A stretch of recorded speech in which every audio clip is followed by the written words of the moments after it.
Esse quinto episódio de Percy Jackson foi feito pro romance. Depois que a Annabeth viu as parcas cortando o fio da vida, ela ficou extremamente preocupada, porque ela acreditou que poderia acontecer alguma coisa com Percy, que ainda não tenha acontecido, mas que poderia acontecer. Então ela foi correndo pra ver se ainda conseguia salvar o Percy. Bom, eu adorei que eles colocaram as parcas na série, porque era pra elas estarem no primeiro episódio, porque elas estavam no primeiro capítulo. Então, eles colocaram com a Annabeth vendo, sendo que, no livro, quem via era o Grover e o Percy. E depois acontece aquela cena fofa da Annabeth abraçando o Percy, que ficou muito mais incrível do que no livro, porque quem abraça o Percy no livro é o Grover. Ele abraça ele? Nossa, não faz muito sentido. A Annabeth abraçando ele, e ela não soltava, porque ele começou a conversar com o Grover e ela continuava abraçando ele. Na cena em que o Percy se preocupa por causa que a Annabeth tá estranha com ele, eu acho incrível porque ele já deduz que é por causa do abraço. Então, assim, a cara do Percy, né? E ele tá lá explicando pra ela, não tem problema, somos amigos agora, isso é normal entre amigos. E a Annabeth tá, super preocupada com um negócio sério, que é o negócio da morte das parcas lá. Meu, incrível. Fenomenal. Essa cena não tem no livro, mas deveria ter. Tinha que tá lá. E quando o Ares, referência de milhões, apareceu falando que tava iniciando uma briga no Twitter. O que acontece todo dia com o fandom de Percy Jackson, com qualquer tipo de fandom, principalmente das divas do pop. E muito bem poderia ser causado pelo deus da guerra, né? Iniciar briga no Twitter. Fenomenal! E isso não tem no livro, o que faz você perceber que a série tá colocando mais pro atual, hoje em dia. E também temos a cena do Ares contando sobre seu avô e de como ele engoliu seu pai e seus tios e como seu pai foi lá e derrotou Cronos. Então, assim, complicada essa família.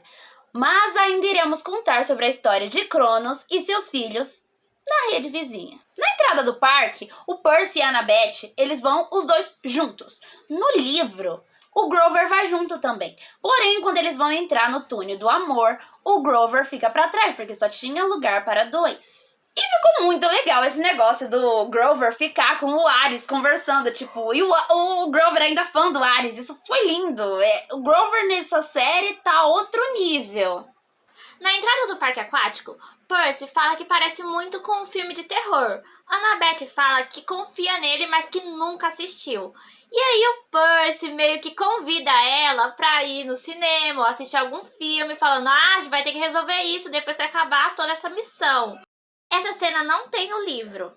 E na conversa entre o Grover e o Ares, quando o Ares tá falando sobre várias guerras, Grover fala que prefere guerras mais pacíficas, sem mortes e mais rápidas. E ele menciona uma especificamente, a Guerra da Lagosta, que aconteceu entre o Brasil e a França. Muito legal, né? Na cena do Túnel do Amor, em que o Percy e a Annabeth estão lá no barco, quando tá tudo silêncio, começa a tocar a música Water It's Love, que faz todo sentido tocar nessa cena, porque a letra é muito o que aconteceu no começo da relação do Percy e da Annabeth. Se vocês verem a letra, vão entender. Ainda no Túnel do Amor, é contada a história de Hefesto e de como ele foi rejeitado pela mãe logo no nascimento.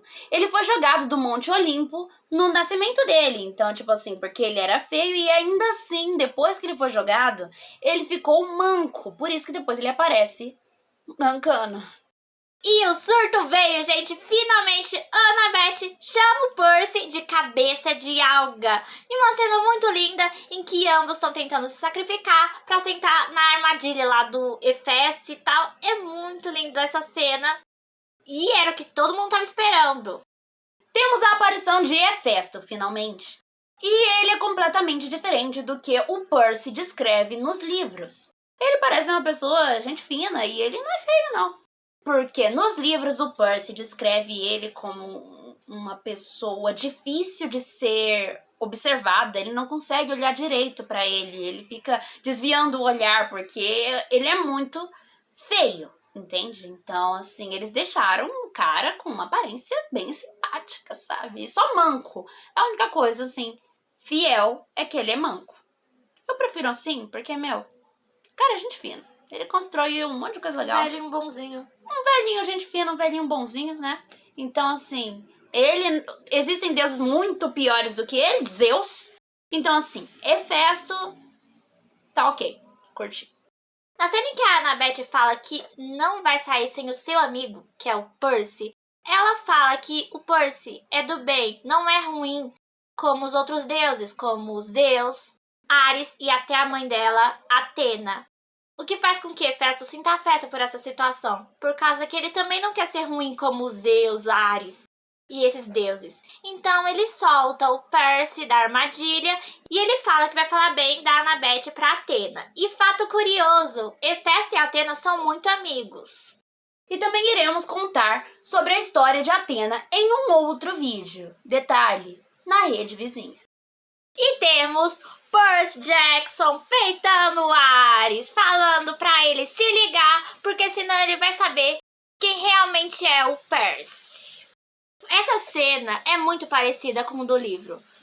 Porque o Percy, toda hora no livro, nesse capítulo, ele fica desafiando Ares, debochando do Ares, enfrentando Ares. E foi isso, meus amigos meio sangue. Se gostou do vídeo, já nos segue no perfil, porque aqui vamos sempre estar contando novidades sobre a mitologia grega e Percy Jackson. E não esqueça de nos seguir na nossa rede vizinha. Lá postamos muito mais conteúdos sobre Percy Jackson.